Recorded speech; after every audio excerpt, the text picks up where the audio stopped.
Hello everybody, welcome back to another video. It is the end of a month, which means it is time for another reading wrap up and TBR. So, first month of the year, I've had a very interesting reading month. It has been very heavily focused on thrillers and mysteries because of a video that I'm filming which will be coming out very soon. But I have read a couple other books in addition to that video, so I'll probably spend most of my time talking about those books, and then I'll talk briefly about the ones that are for that video that's coming out, and then we'll get into my TBR for February, which will be an interesting one. First book that I finished this year is Dr. Zhivago by Boris Pasternak. No idea if I'm saying that right. And this is translated by... I don't even know, does it say? Oh, by Max Hayward and Manya Harari. If you do not know, Dr. Zhivago is a Russian classic. It's from, let's see, how old even is this book? Let's go back digging. 1950s?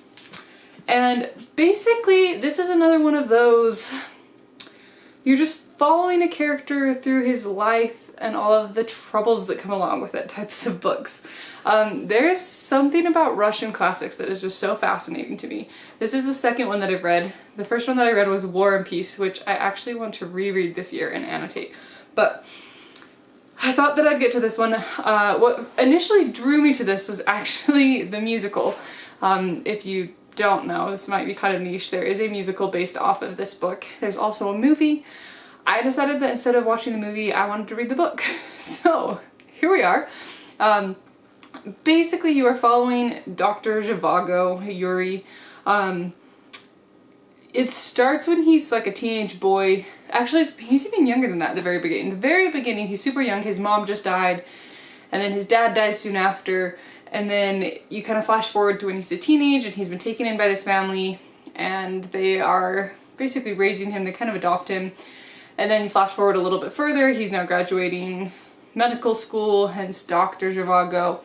And then when you really get into the bulk of the plot, he gets basically drafted into the Russian, would it be a civil war, I guess? That's probably not the term for it, but whatever the term is for that, the revolution. I guess it would be revolution.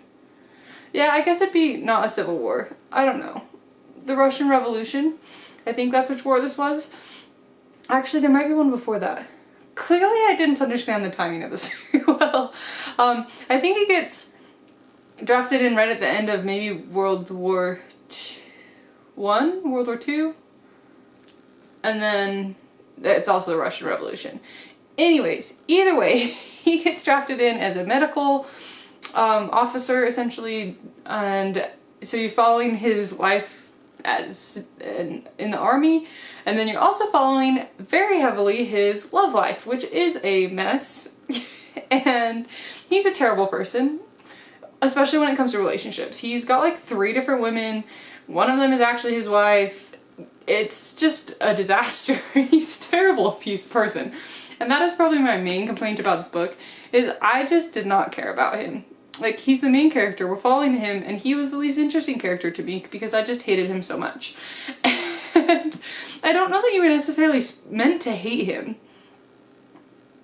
You're probably just supposed to learn things from him. I don't know. I don't know that it was written in the way that I felt like I was supposed to hate him, but I kind of did. He just wasn't interesting to me. So I don't know how I feel about this one. I gave it a 3.5. I definitely liked War and Peace better. That being said, this one is like half the length. So you don't get nearly as much character development as you do in that one. That one you're able to get character development on a whole slew of characters. This one, you're just focused on the Dr. Zhivago only, really.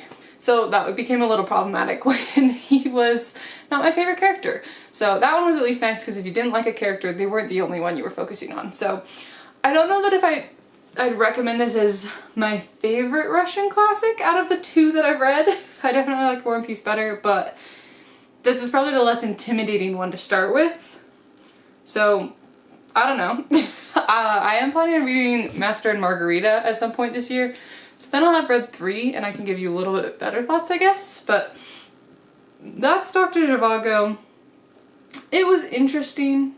I'm not mad that I read it I have had this on my list to read for a while, so I'm glad to get it off, but I don't know that I loved it. Alright, and then we're gonna go just a little out of order. I'm gonna talk about the one other book that wasn't for that video, and then we'll get into the ones that were.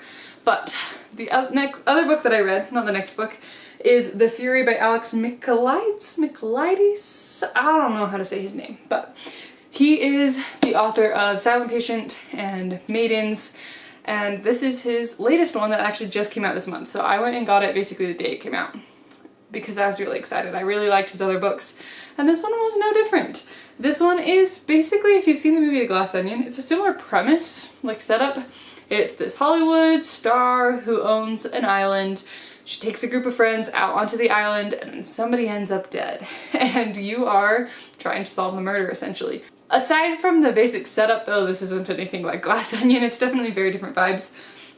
You are following from the perspective of one of her friends that is on the island, so it's pretty interesting. It's a very different voice from the other ones. The other two you're following, like your main character narrator is our like psychologist or therapist. This one's obviously different. Your main character is a playwright, so it's very interesting how it's written. Kind of dramatic, a little bit different than how a therapist. I do feel like it's a pretty different voice, but I thought it was really fun. It's hard to say too much without spoiling the plot on this, but you're getting kind of, basically you have the story on the island and then you have the lead up to the island, and you keep kind of going back and forth, and every time you go back to the stuff that led to being on the island, you get a little more detail. And so you're slowly building out that part, which I thought was fun. Maybe, I don't feel like it got really repetitive. I think if you're someone who's really sensitive to things being repetitive, you might not love it. But I don't feel like it was too repetitive. This one also, although it was a little bit different from some of the other books that he's written, this one did link in, and it actually had more connections than I feel like the Maidens and Silent Patient had to each other, so that was really fun. It is kind of part of the same little interconnected standalone world, and there were some really fun ways that this connected in. So I will say, before you read this, you should brush up a little bit on like names and stuff from Silent Patient and Maidens if you want to catch all of the little crossover things. That being said, I did give this one 4.5 stars. There was a bit of swearing and stuff that just, I don't love, so that was the one thing that kind of brought it down a little bit for me, but other than that, really solid plot. The plot twist was really awesome. There were several of them, and I just thought it was good. It was another great Alex Michaelides, however you say his name, book. Alright, then the next 4 books that I read, one of them I'm halfway done with, are all for a video that will be coming out hopefully on Monday, assuming I get this last book finished, but I'm hoping to have it out by Monday. And that is reading Nordic Noir. Just be aware I'm going to butcher all of these names. I did Google them at one point, but all of these are for that video, so I'm not going to go too in-depth because I do have lots of really thorough thoughts coming in that video. But the first one that I read was Faceless Killers by Henning Mankell. Again, just forgive me on the names. This is translated by Stephen T. Murray. And this one is the first book in a series of it's a Kurt Wallander series. So he's the detective. This one's basically this older couple turn up dead at their house. They're kind of brutally murdered, and it's just like a police procedural to try and figure out what happened. Again, I don't want to say too much. I thought this one was just okay. I gave it 3 stars, so more to come on that one. Then the next one also for that video is The Hummingbird by Katie Hicapelto, and it's translated by David Haxton. This one is also the first one in a series that Anna Fekete? No idea. And this one is about a basically new detective. She was like a beat cop before, and she's just become a detective. She basically, her first day on the job, they discover someone has been murdered on a running trail. This then becomes like a serial killer thing, and she's trying to solve it. I like this one a little bit better. I do think the plot twist at the end was good. I gave this one 3.5. Then, this one has been giving me the hardest time on pronunciation, but this is The Bat by Ju Nesba. It is part of the Harry Hula series. Hopefully I said that right. And it is translated by Dawn Bartlett.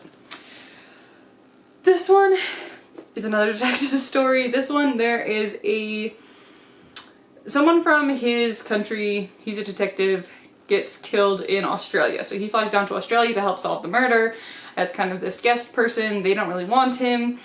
It kind of goes from there, as all crime murder mystery books do. This one was not my favorite. Again, I will get into it more in that video to come. I gave this 2.75s. This just had a lot of content I didn't love. The story was like okay, but not worth wading through all of the gross content in it. So not my favorite. Those are all of the books that I actually fully finished this month. So we got through 5, which is pretty good for a month. So feeling good about it. And then I am halfway through another book. So I guess this is going to be kind of the transition into my TBR. And this is the reason you haven't seen that Nordic Noir book or video yet. And that's because I'm about halfway through The Legacy by Yrsa Sigurðardóttir.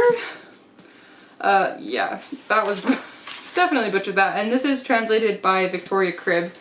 This is the last one for that video. It is basically this lady gets murdered and her little tiny daughter is the only witness to her murder.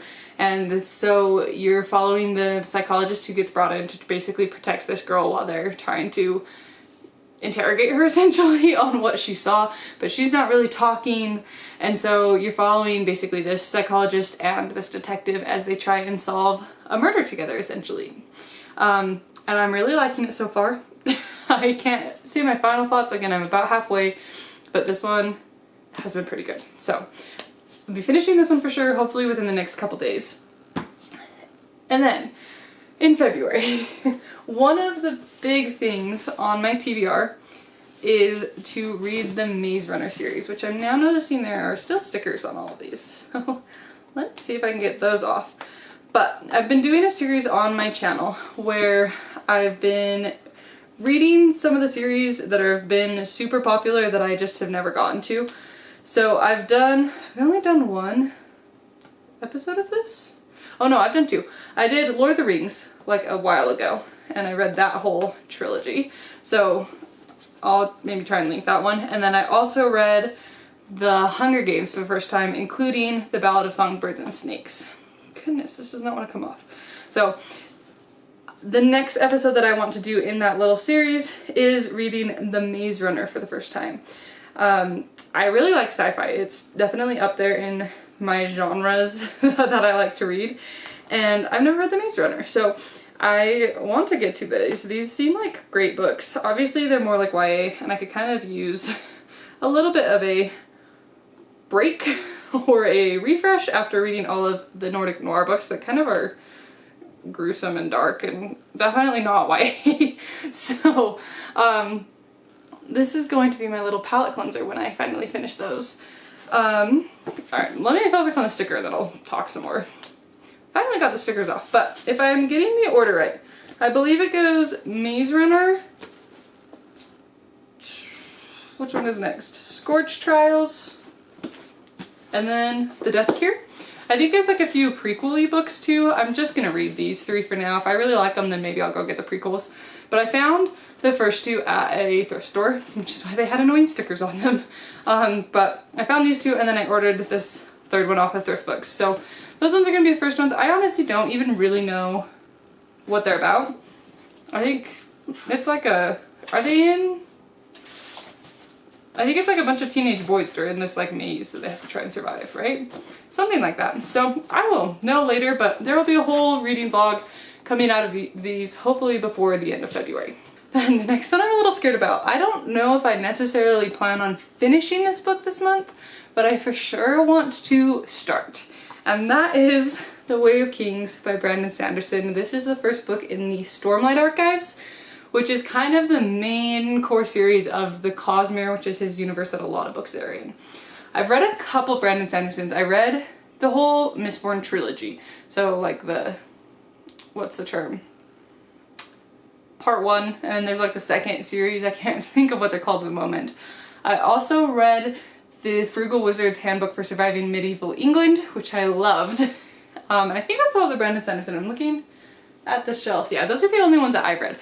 But Stormlight Archive is kind of the core series from my understanding of it. So I'd like to read this one. My husband told me I need to read this one before I can read a couple of the other like Secret Project standalone books.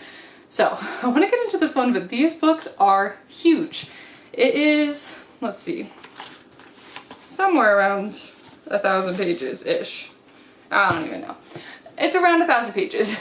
I know most of them are over 1,000 pages, so I definitely want to start this one. That being said, we are going to Paris at the end of February, and so I'm not sure if I'll get this done before then, depending on how fast I get through these other books.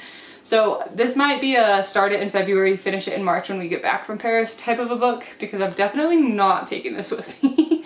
So I will be starting this one. I don't even know how to give you a description of this. It's fantasy, it's like high fantasy, and that is about all I know. I will try and explain it. If you people would be interested in a reading vlog of this, let me know. Also, the other thing that I'm curious about is it seems like they might have discontinued the hardbacks in this UK cover, the like white ones. If that's not true, will you let me know? Because I would love to have all of them in this cover, because I think it is so much better than the ones that they have in the US. But it seems like they might have stopped making the hardbacks in this. So if that's the case, or if that's not the case, and somebody is more informed on that than me, please let me know. But that is The Way of Kings. And then this last one is one that I'm hoping to take to Paris with me. I think this is the one I planned. I'm not 100% sure. We're going to Paris. It's going to be like the last little bit of February and then the beginning of March. So this is also kind of technically on my March TBR, but that is the picture of Dorian Gray. This is one of the books for an upcoming video that I want to do. It's another series in my Around the World in Books challenge, which I think I'm going to try and do some of the books that I have for Europe while I'm in Europe. I have already read a book for France, so I don't know. I'm going back and forth on if I want to take these books and try and get some of that video done, or if I want to try and find another book by a French author to read in France. So if any of you have a good recommendation of a French author that might be fun to take with me, maybe I'll do that. Maybe I'll take a picture of Dorian Gray. But this one is by Oscar Wilde. I don't even know what it's about. It's a classic. I will probably be reading this either in February or March. We'll see. But that is all the books that I read in January, along with some of the books that I'm hoping to read in February. And I think that's the end of this video. So thank you so much for watching. I hope you enjoyed. If you have any thoughts on any of these books or other books that you would recommend that I read, let me know down below, and I will see you in the next one. Bye!